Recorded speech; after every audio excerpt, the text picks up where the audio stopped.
Quando se fala em organização criminosa, realmente eles são organizados? O senhor estuda isso desde 2010. Como é que funciona esse organograma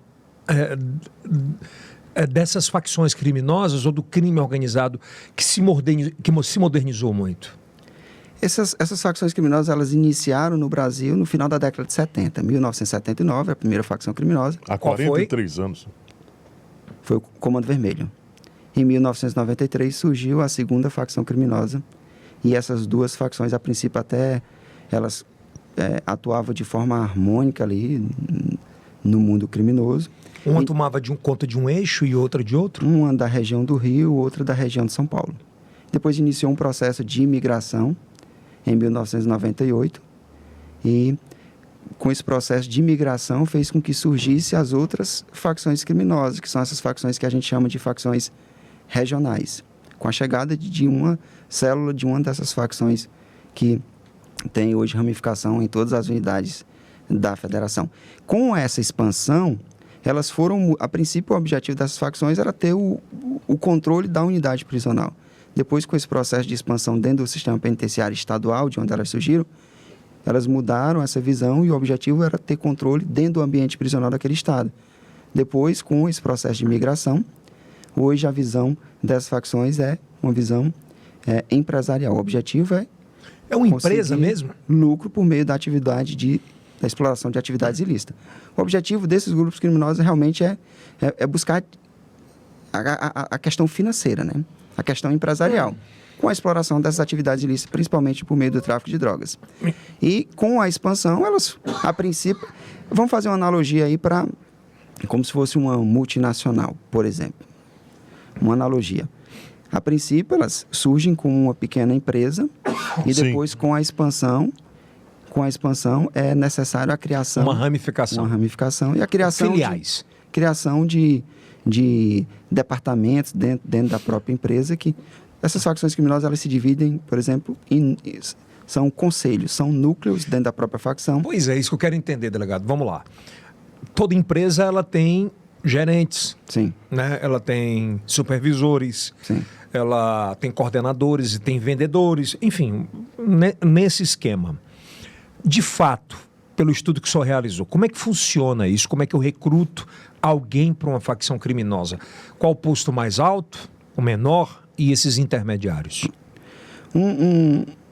Uma visão equivocada, tanto da sociedade como até de muitas pessoas que atuam na segurança pública, é acreditar que pelo fato da pessoa integrar aquele criminoso, integrar uma organização criminosa, uma facção criminosa, ele é um criminoso que tem um alto poder aquisitivo, tem um alto...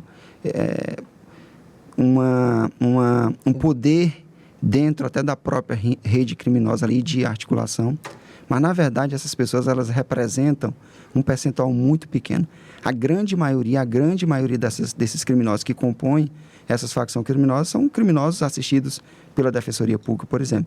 Eles são utilizados como ferramenta desses grupos criminosos. Eles não usufruem do lucro. Eles alimentam essas organizações criminosas para que um pequeno grupo de pessoas que estão ali na parte superior do organograma usufruam desse lucro aí, proporcionado por essas... Hierarquicamente.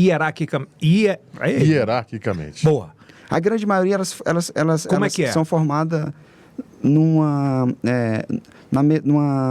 formato de uma pirâmide, no formato piramidal, onde tem a base da pirâmide, ela é formada por esses criminosos comuns, que eles executam as ações... Que é o cara que rouba o celular. E para alimentar essa rede criminosa. Aí vai. E no topo dessa pirâmide estão... O senhor pode falar nessa sequência, da base para cima? Até os líderes. Dependendo de facção, tem nomenclaturas diferentes. Porque existe nomenclaturas específicas. Existem. É. O senhor pode falar para algumas delas? Até governador, né? Por exemplo, tem uma nomenclatura que é intitulada de sintonia final, que é um grupo, é um conselho que está na alta cúpula dessas facções criminosas. É como se fosse o conselho administrativo máximo ali da empresa. Cara, esses caras têm tudo isso. Abaixo deles tem as pessoas que são responsáveis, por exemplo, o núcleo jurídico. São responsáveis por agenciar essas situações jurídicas. Tem um responsável, por exemplo, as pessoas que são responsáveis por... Esse cara tem departamento jurídico? Coordenar, por exemplo, as questões relacionadas ao tráfico de entorpecente. Tem um núcleo responsável só por gerenciar a parte de armamento.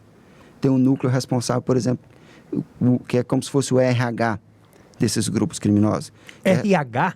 É responsável por gerenciar essas informações relacionadas a todos os membros, as pessoas que entram, as pessoas que têm alguma dívida relacionada com a própria Como é que eu facção recruto? criminosa. É uma aproximação. Por exemplo, para entrar numa facção criminosa, esse criminoso tem que ser indicado por uma pessoa que já faz parte da facção criminosa. Gera uma aproximação e, a partir de então, esse pretenso... É batizado, né? Ele Eles chamam de tem batismo. Ele vai tem, chegar... tem um ato formal, que é o ato de ingresso que eles intitulam de batismo. Ele tem que conhecer, por exemplo, as normas internas desses grupos organizados, porque eles têm, são os estatutos, né? São as cartilhas disciplinares, que é um normativo interno que... O senhor está me dizendo que as facções criminosas elas têm estatutos, Tem, normatismos. sim. E todas as ações que um membro pratica dentro da organização criminosa, ele é baseado nesses normativos internos. Essa loucura. É um poder paralelo. Um poder paralelo.